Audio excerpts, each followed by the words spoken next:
Okay. Good evening, everyone, and welcome to our webinar on automation of IT controls. My name's Kalpana, and I'll be your host for the evening. I have about 26 years of professional services consulting experience, and I run digital for Grant Thornton.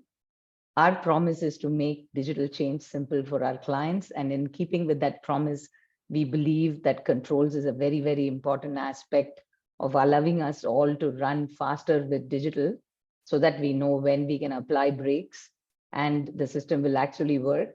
And a big part of that is making sure your IT controls is in order. So with me today, I'm very happy to introduce to you Franz. Franz is our colleague from Alice, and he's been involved in multiple implementations of IT control automations across the world. Welcome, Franz. Thanks, Kalpana. Happy to be here. Yeah, thank you, Franz. So I think to start off with, we thought let's see what the mood is about in the house, and we have a short poll for you coming up on your screens, which you can respond to.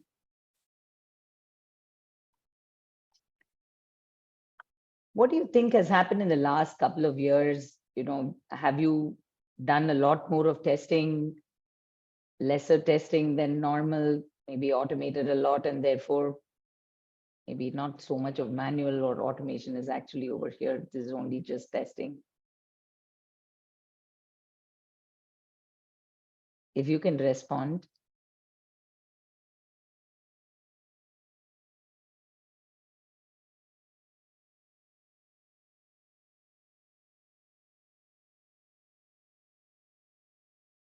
Okay, I think we have about 85 colleagues in the webinar. Good kind of, maybe a participation to understand what is actually happening to most of us when we look at changing from manual to digital or moving and improving our technology controls. So can we have the results, please? Significantly increased. About 48% say that significantly increased or slightly increased. Okay, I think the people who've said remain the same, you're doing a great job. Maybe we should meet after the webinar and learn from you as well. So Franz, is this in line with what you are seeing around the world from a point of view of looking at whether, how much of work has actually increased in automation, in controls, basically from a technology perspective? Yeah, I think this is, it's aligned across the world, India, South Africa. We've done some work in the US as well.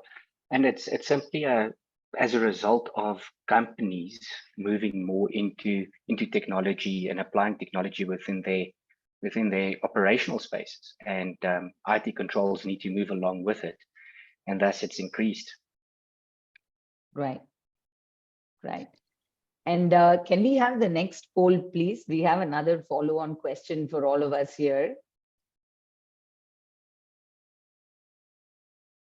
How much of these testing is actually being done manually or, using an automation or any other tool, basically? And would it help if somebody basically automates some of this so that multiple auditors don't come and ask you same questions, same sets of things, multiple times, looking at spending time on similar or same topics across various compliance initiatives?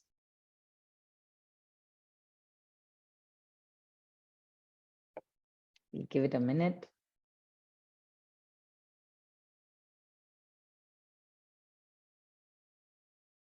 As a consultant, I'm always very intrigued, whether what do we do about controls, right? It's like you need to have controls, but sometimes you want to also beat controls and under the name of speed. So I think in a technology world, which is digitally enabled, is deadly dangerous if controls are not in place, I suppose, is pretty much,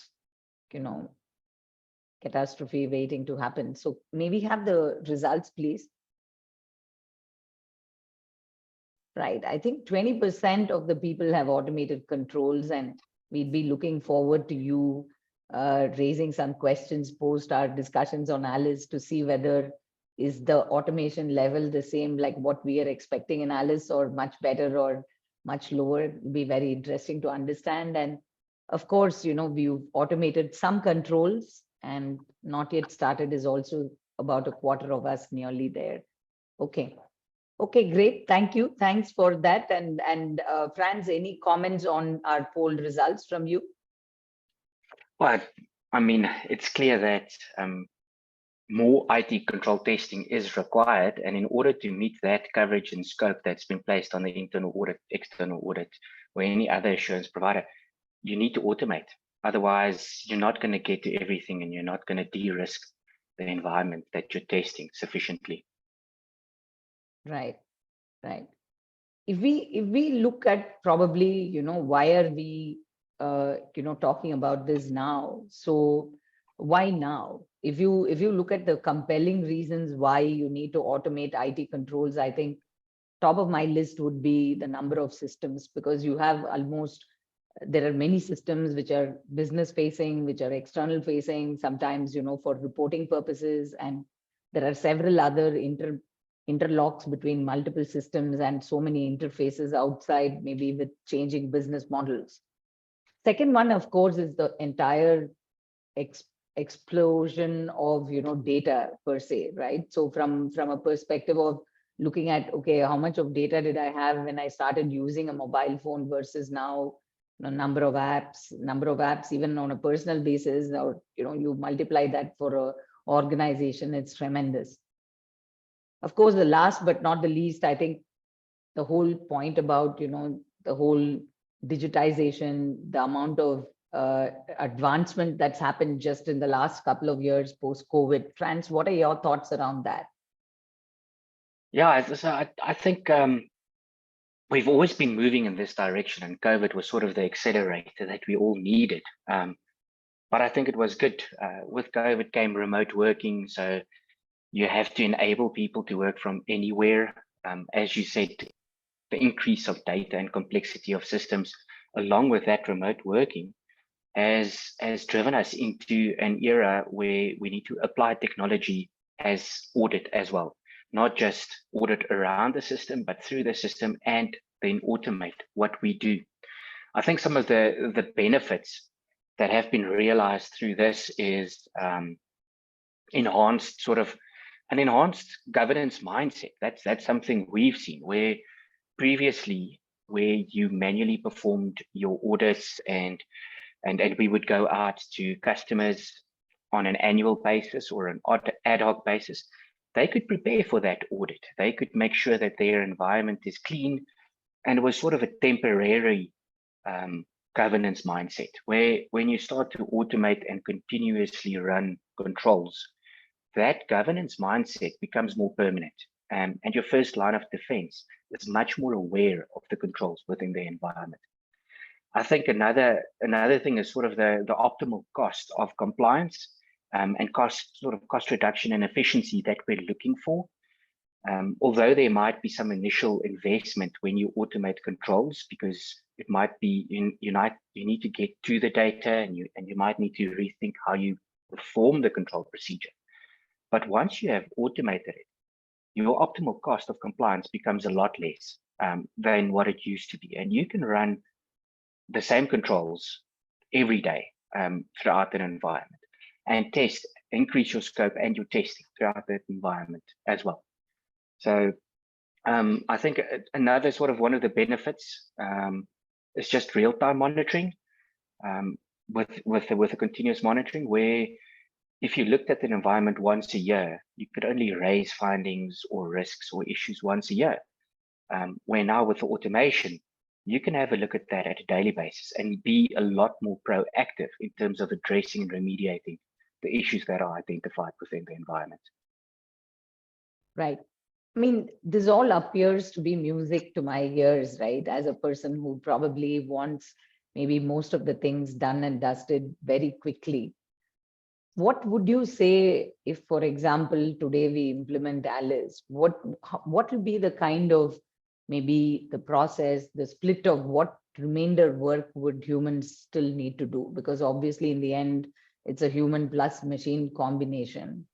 And looking at the benefits, I think from my perspective, if you look at it why should anybody adopt this versus having a team? And, what will be the residual work coming into the team apart from, what the machine does? Yeah, so I think it's a good point that Alice augments your team. She works with your team. She doesn't replace your team. There will always be that cohesion between the technology and the human. So she enables them. She makes them more efficient to do more with less effort and to focus on your high risk and more judgmental areas where Alice can take care of your everyday mundane tasks. And then typically when we go out to our customers, we would start sort of in the same manner, looking around the environment, looking at where we can connect to data, what data is available, automatically collecting that, pulling it into the platform, running that data through our procedures on the platform, and our audit procedures, the IT control tests, that then automatically produces the results and schedules the reporting to the relevant stakeholders. Now that's the automated process, but at your data collection, you still need your human interaction to say what data is needed, what do we need to test, and to validate or provide organizational context around the data that is collected. Then around the procedures, that human intelligence and organizational context around how the control procedures are tested within the environment is very much needed in order to develop and design the correct procedures for Alice to test. And then on the reporting side, when you distribute it to your stakeholders, they would have the information, but you still need your team to go and sit with them, follow up, have they remediated, or be a valued advisor to that first line of defense to say, this is the root cause, and here are a couple of options on how we can reduce, address your remediate the issues that we found. So I think the team, along with Alice, just works very well together, increases your scope and coverage within the environment. Kalpana, you are muted.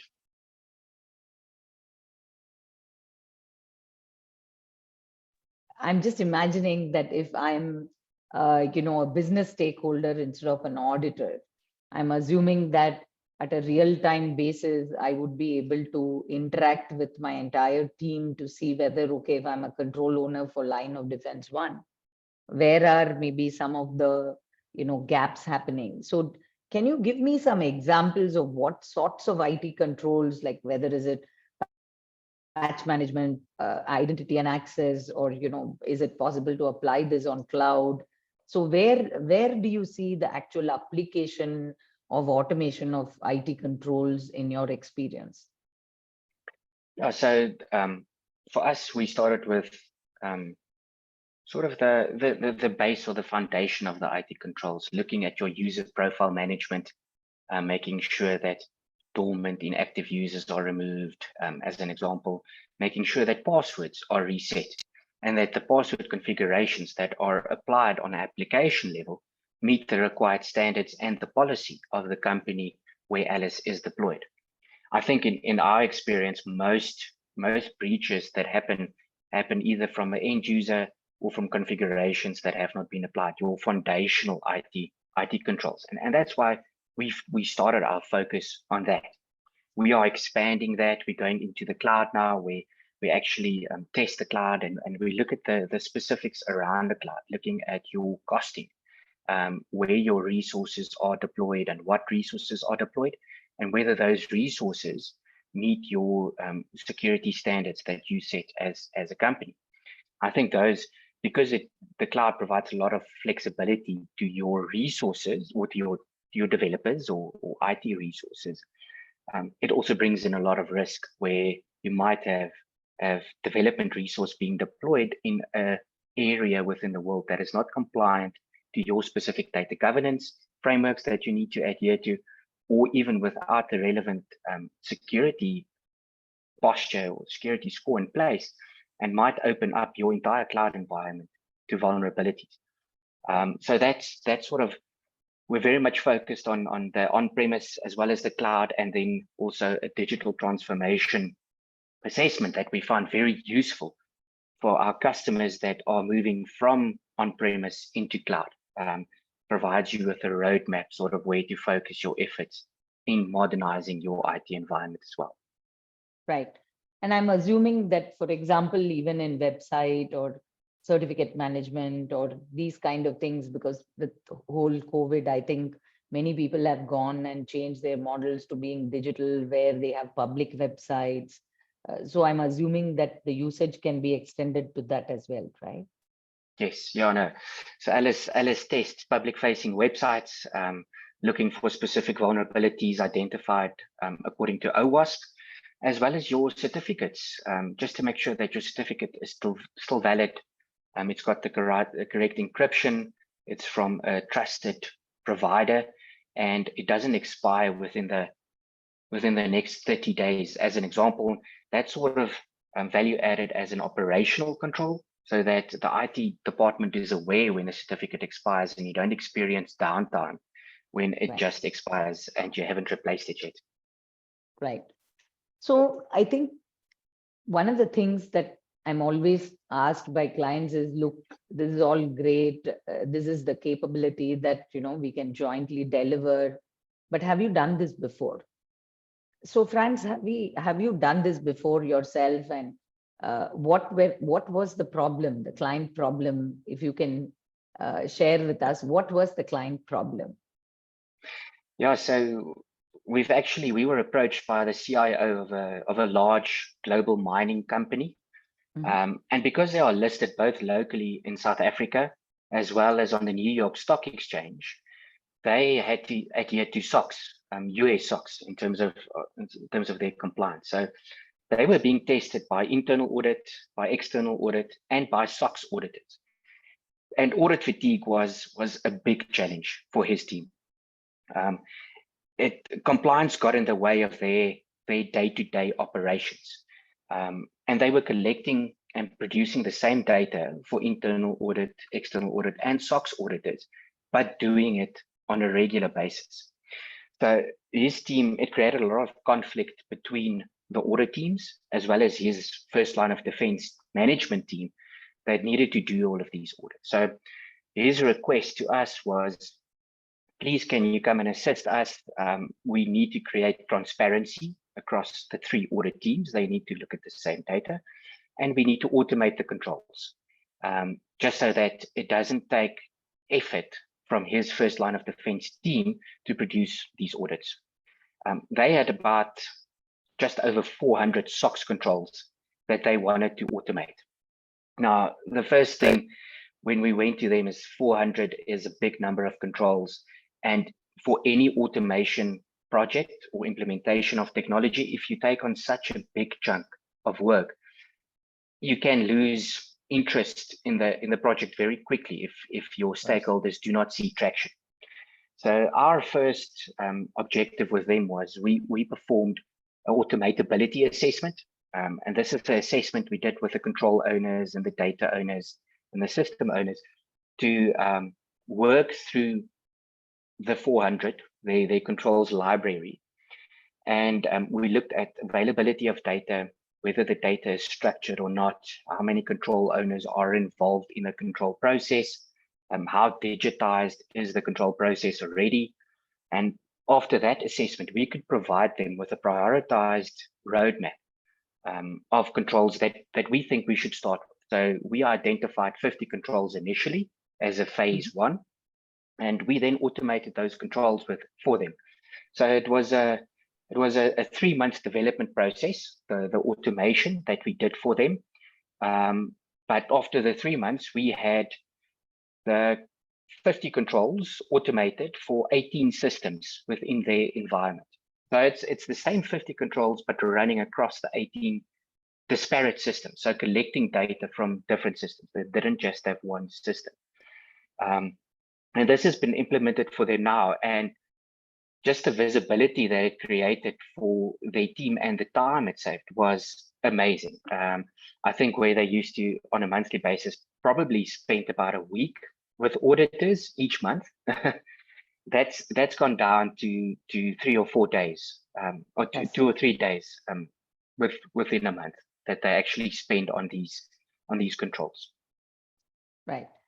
And since you've implemented this, what are some common pitfalls, maybe across this client or others, and what should somebody, maybe look out for is one thing, but what are probably some of the things that you gained as insight? Because I heard you say that, look, you chew in manageable chunks, you make sure that you understand that there is enough of data. Are there any other critical learnings that our webinar attendees can benefit from? Yeah, I think don't expect the deployment of technology to be a silver bullet. It's not going to be plug and play and work immediately. There is going to be capital or time investment upfront, just because you need to create that organizational context for the technology that you are implementing. So I think that's the first thing. Don't expect too much too soon, but do start small and make it smaller chunks so you can create traction so that the stakeholders get involved. They can see tangible results within the environment. And as soon as they see those tangible results, they want more. They get more into the project and you get more buy-in. I think that's one of the big things that we learned out of this. The other thing that we also learned is to start with your end goal in mind. So if you are going to automate your IT controls, start with your report or your working paper that you would want to present to the relevant stakeholders. Just so that you know what you are working towards when you collect your data, when you design the procedures, when you go through the whole development process.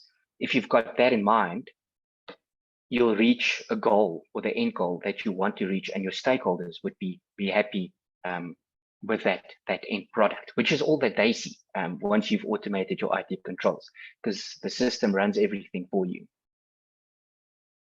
Right.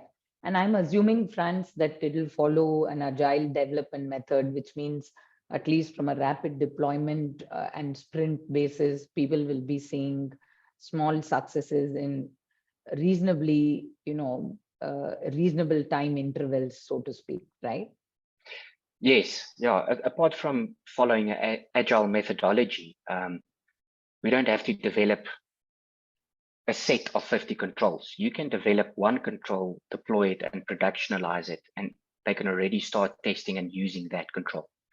So you can do very, very small increments so that the people can see that tangible results of the automation. Right, right. One of the things, Franz, that strikes me is that, when you look at automating controls, and especially you're looking at multiple systems, are there productivity enhancers that you have done or accelerators? So for example, maybe, do you have like all ERPs already connected with so that people can rapidly implement, or how have you actually structured that? Yeah, so without data, nothing happens. So that's very important. So we have a standardized connection framework to collect the data. And we do have connectors that are available for most of the ERPs. I do caution again to say, it's not a silver bullet. We can connect to the system, but most of the companies have done customization around their ERPs. So if you can connect to a SAP, you still need to go into the specific tables, extract the custom fields, make sure that you get the right data. But you can collect the data and then ingest that data into the platform on a scheduled basis to make sure that it's tested within your realms. Right. I think a major part of our promise, from Grant Thornton is also never to leave people behind in our entire journey for digital change.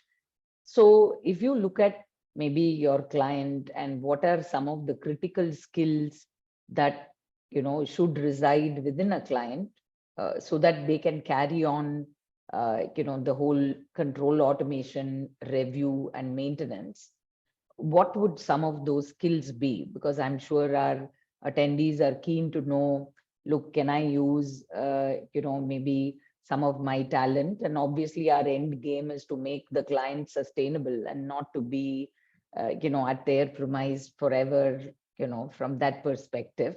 So what skills do you think are relevant from building this capability once they deploy Alice? So I think the general, if you want to call it, audit skills that are prevalent in the teams already is a good base. You still use the same skills. You still do your root cause analysis. You still need to interact with management and communicate with management around your findings.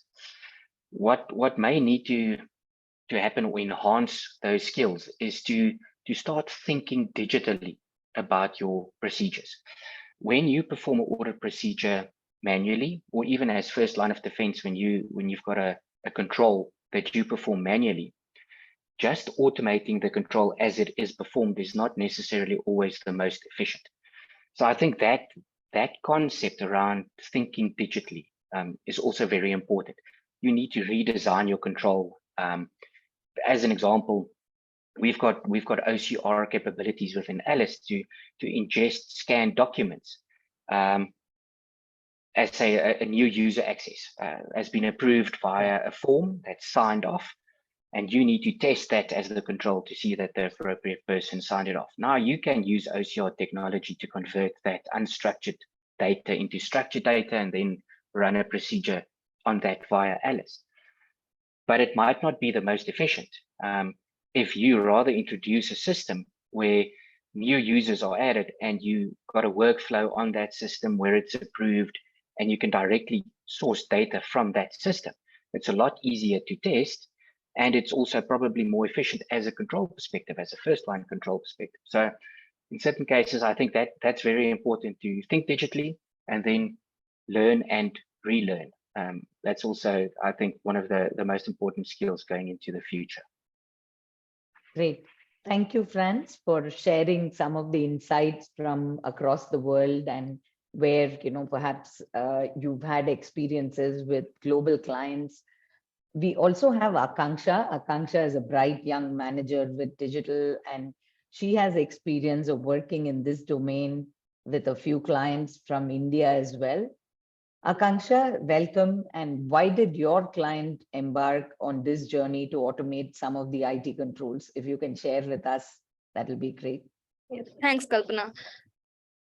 So, to give a bit of a background, the client is a large media company, and the company had a very complex IT infrastructure comprising of thousands of systems. Now, these systems are comprises of softwares and hardwares, like servers, your content management system, networking equipment. So when we spoke to the client, they are always busy. Like they are all, since they work on a real-time events, either they are handling the load on the system or they're trying to resolve the issues.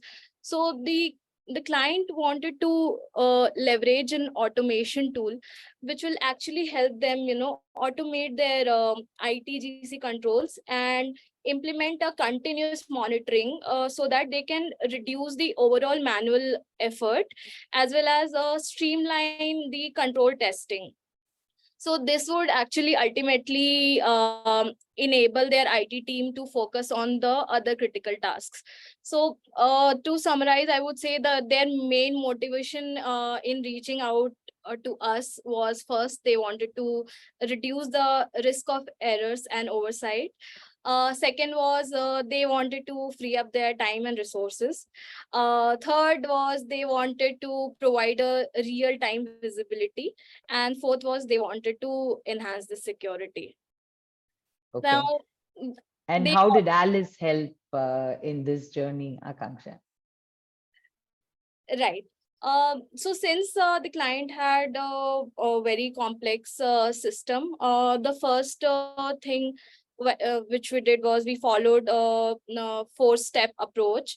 First step was that we conducted an internal initial assessment of the client's infrastructure to understand their their systems, the application, the risks, and the ITGC controls that needed to be automated. Once this was done, the second step was to develop an ITGC automation and continuous monitoring plan based on the assessment, including the specific controls to be automated, the monitoring tools to be used, and a monitoring frequency. So the step 2 part is where Alice will come into the picture. Now coming to the step 3, the step 3 was to implement the ITGC automation and continuous monitoring plan. And the 4th step was to hand over our project, where we actually trained the client's IT team on the use of Alice, as well as how to interpret the results of the monitoring. The most important step in this implementation, I would say, was to ensure that a periodic review to monitor the effectiveness of the controls that we have implemented. Now coming on to the how part. Now, when previously I explained that the approach, previously I've explained the approach we followed to deliver the project. Now the client wanted us to implement Alice's ITGC website security, as well as Azure Analytics for continuous monitoring of their systems. Now, starting with the ITGC implementation, in Alice, ITGC module comprises of two major problem areas. Sorry, not problem areas. Alice covers 2 major problem areas. One is user access management, and the other one is cybersecurity. To start with the user management, when we actually went to the client location and started investigating the issue, after the implementation, what came out was the Alice was able to cover various aspects of their user access management, including how Franz rightly pointed before, like identifying potential security risks related to user accounts. She was able to identify duplicate usernames, multiple user profiles, generic user profiles, as well as dormant user profiles. So these are very few examples. And if I move on to cybersecurity piece. Now, cybersecurity, we actually cover 3 aspects. One is patch management, other one is Microsoft baseline security, and third one is password management. So the overall objective of us was to cover the complex IT infrastructure of the client, wherein we had to scan thousands and thousands of systems just to get the insight of the patches which are there or not. Whether all the systems have the updated are in line with their ISMS policies for the password management, as well as for the Microsoft baseline configuration. I would say the most important aspect which we cover in Microsoft baseline configuration is whether the appropriate limiting of administrators are there or not. Also, whether local guest logins are disabled or not, because for an organization that is like really important. Then we also check the limiting of network shares of your local folders. So these are the few aspects which we covered in the ITGC implementation. And what about the cloud analytics one? Right. So when I come to the cloud analytics, so nowadays when we talk about cloud implementation, it's mostly like we see that how are we going to implement the cloud. We are not focusing a lot on how are we going to monitor our cloud. the security part. So the client's major concern was that they wanted to actually monitor their the cloud environment and how is it working. They wanted to track the inventory, the utilization, as well as the billing part. So this is where we implemented the Azure Analytics, which was able to give them deep insights on their utilization, billing, as well as inventory. Right. And from probably a perspective of one or two benefits that the client realized, what would you say was their response once you completed the engagement? What improved for them, from where they were? Right. So once we implemented Alice, they were very happy with the outcome. The major findings, I would say, was they were able to actually centrally track what is happening across their infrastructure, which was not possible previously because they had thousands of servers, etc. So whether patches are getting installed on time or not, what is missing. And another part I would say was they were very happy that we were able to point out the inconsistencies in their policy implementation of the ISMS versus what is actually implemented right now. Right. Also, we were able to find out excessively privileged accounts. So that is also a very major concern for an organization. Security. Right. Right. Other, right. Go on. Sorry. Yeah, Go one on. more. They actually the vulnerable share folders, which I was talking about. So when we implemented Alice, they were able to get the real-time insights of one of their, what I would say is the folder which was shared across to everyone with read as well as execute access, which was confidential to the organization. So they were surprised that we could actually scan thousands and thousands of systems, and we were able to find that this is the problem area. Okay. Thank you for sharing that. I see we have a few questions, but before that, I thought I will quickly summarize. Can I have the slide up, please? So I think we heard from both Franz and Sumedha, and we learned on Alice and what actually it takes to implement Alice. So from a feature set, I think to summarize, first thing is that there are standardized working papers available for every conclusion for the continuous monitoring, which means to say that if you're a first line of defense and you are implementing Alice, needless to say, you will get the exception alongside the auditor, because both the entire system is running on 100% of transactions. So your response time to auditor may be getting lower and lower by the minute. But on the brighter side, you don't need to actually spend much of time with many sets of auditors. On probably a deliverable kind of what have different people experienced and what are we seeing in the market, I think we bring down automation costs. Automation basically brings down your cost of compliance roughly by about 35 to 40% realized savings. And from a monitoring of controls perspective, of course, we are not quantifying the savings of better governance, better control, and so on and so forth, which will just only further enhance your business case for why you should actually implement.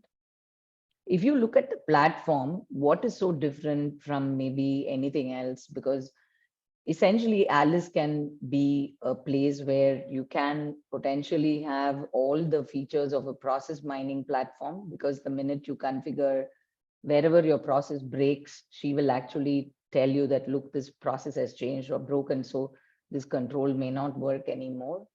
Again, it integrates very well with all the available GRC platforms. It has capabilities. She has capabilities like reading unstructured data with OCR. And of course, on top, you can actually integrate with any of the low code, no code automation, including things like RPA or any Mendix or other sets of tools that you may have in your environment. And of course, like from a looking at how will I actually read the result, there is heavy integration with Power BI, and therefore you can actually get most of the reports at the click of a button onto your even handheld. So with that, I think we've spent a good 40 minutes on what Alice does. Like I always say, the best way to predict the future is inventing it. And we believe that, with this tool, we've reinvented the way we look at controls, especially in a very digitized, highly, rapidly changing environment. So I'll turn it over to my colleague who will, moderate the questions. Hi, good evening. Hi, Kalpana and France. I will be sharing some of the questions that the participants have shared. So one of the questions is, where does exactly monitoring sit as a layer? This is been asked by Mahesh Shinde. So he's asking whether should auditors do it as first or second line of, or should second line of defense do it? Right. So maybe I will take this question, Franz, and I will invite you to add on to it. So in our experience, I think, if you're head of internal audit, then I think you can look at maybe, getting serviced by Alice more from a work paper perspective. We would recommend, if you're a stakeholder from business, you have implemented Alice, because what it will allow you to do is free up the compliance time of the people in your business who are probably looking at servicing your compliance requirements. Of course, one may argue saying that, look, if suppose I have a large team of maybe 100 internal auditors, then perhaps you look at implementing Alice and reducing time. In my own personal view, I think it should rest with the first line of defense, and essentially, the business stakeholders then can actually drive what is the process compliance, both from a control perspective as well as even from a, following a process perspective. France, any thoughts? I know France is an internal auditor, so maybe he will have a different perspective. So always nice to learn about divergent perspectives. Go on, France. No, I completely agree. I think when we set out, we very much had this sort of first, second line, third line of defense, and Alice sitting in third or second and third line of defense. But having practically implemented Alice, there was a shift towards first line as well, where first line was using Alice, remediating the exceptions and the findings, and we had to change the methodology around that because first line and internal audit view your findings at exactly the same time. Management wasn't happy on being measured on real-time findings. So we had to introduce service level agreements with management to say, Alice raises your exceptions, and then you've got 7 days before internal audit would actually then look and see if you've remediated or not. And if not, then we raise an internal audit finding. So it very much shifts that governance mindset to first line, where I think it should sit, and then internal audit monitoring, whether they applying their compliance processes, and whether they're applying their controls, and whether they're doing so in a timely manner to de-risk the company. Right. Thank you. Thank you, Kalpana and France. Another very interesting question we have got is that what happens during migration? How do you manage potential risks associated with controls automation in that scenario? So I think in migrating from manual to automated, and building trust in your automated procedures, it's very important to have the control owners involved. and for them to perform the user acceptance testing around your automated procedures. So I think that's the first point. You also need to test the data that you're bringing in. Now, this might be something new when you go from manual to automated, because with manual, it would have been a sample of 25 and you would only test 25 items, whereas now you're looking at the full population. So there is a bit more work going into your completeness and accuracy of the data being ingested into Alice. But once you've done that work and you've set up your connector, it runs unless something changes, and there's obviously the change control process around that. But unless it changes, it ingests the same data. So then you just need to, on the other side of the spectrum, test the results as well. And you do that through the user acceptance testing so that your stakeholder looking at the results builds trust in your audit procedure. And we found that that works very well when migrating from manual to automated. All right, thank you. Thank you, Franz. One more question that we have is, how can automation keep up with changes in business processes? Right. So- Maybe I will take that Okay. also, Franz, and maybe you can add. I think from probably a configuration perspective, what we've noticed is that Alice can actually identify, saying maybe earlier I had a particular review mechanism, and I'm just making this up, right? Maybe all payments in excess of maybe a particular amount goes to somebody, and maybe, for maybe some password changes, here are, people who need to go, or maybe here is the person who can actually provide approval for, say, admin access, for example, and maybe suddenly you are changing the process from X to Y, and you are actually implementing maybe a tool, or maybe you've changed from email to a tool.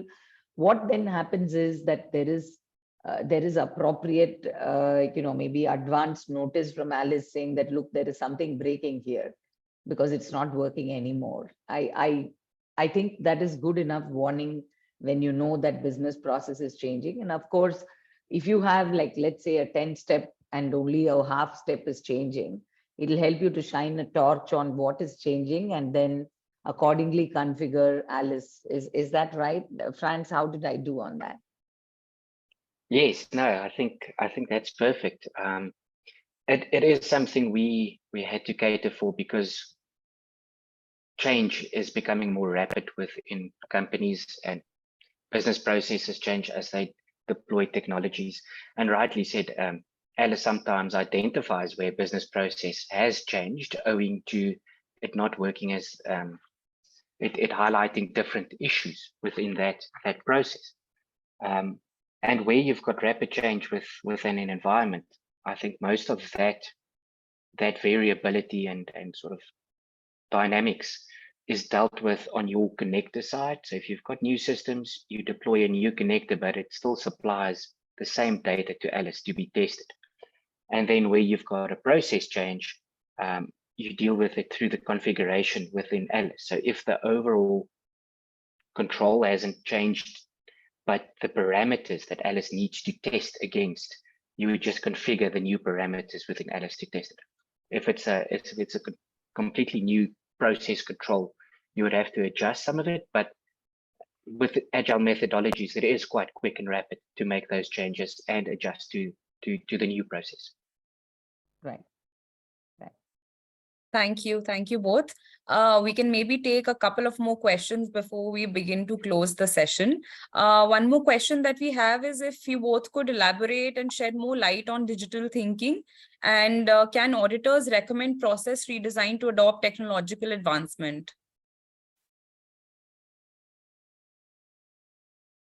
So from I think if you look at the next 10 years, I think the audit landscape, at least according to me, is going to completely change.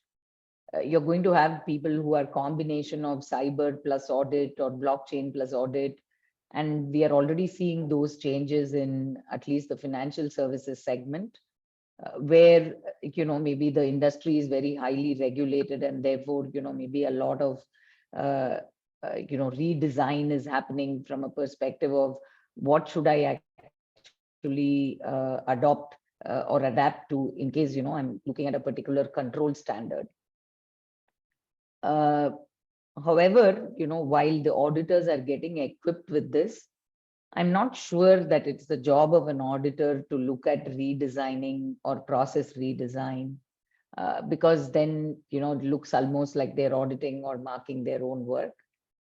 My fair view of the world will be that, business and technology are advancing, and auditors or, first line of defense are able to keep up the control mechanisms in line with that.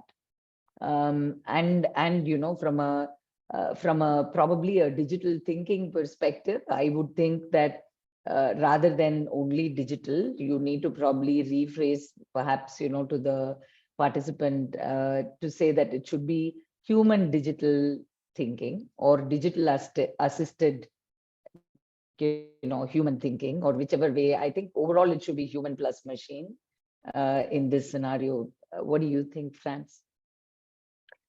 No, I completely agree on the sort of process design side where you want to keep that independence, but the principles around process design and design thinking can be applied from an audit perspective, where you're not necessarily designing the process, but you need to think around how you test that process completely differently. And if you apply some of those design thinking principles around what is the problem or what is the risk that you're trying to address or that management is trying to address with this control, and how will you test it, then you might redesign some of your audit procedures, but you're not doing the process design for management themselves.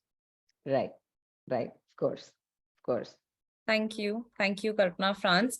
One last question that we can take up is, what impact do you think control automation will have on the workforce, and how can organizations prepare for these changes?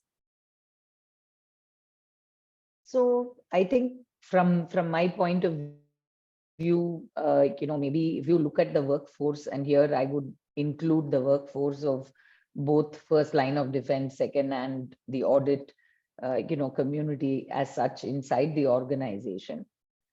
I think it's just being able to use the right set of tools in a fast moving, changing world. And therefore, from probably a requirement perspective, it is more, even if you want to maintain status quo, you will need to actually adopt to digital and automated control kind of thinking process, because otherwise the speed with which things are changing, you may find that by the time you maybe develop a script and you are actually going to audit and everything, maybe or even if you're a control owner or you're a business stakeholder, you want to sleep easy at night. By the time you decide how you want to perhaps tackle a control problem, maybe the technology itself is changing. So, from my perspective, I think you need tools that will help you navigate the fast pace of change, and Alice could be your ally. That's what I think. What about you, Franz? I completely agree. I think she augments the team.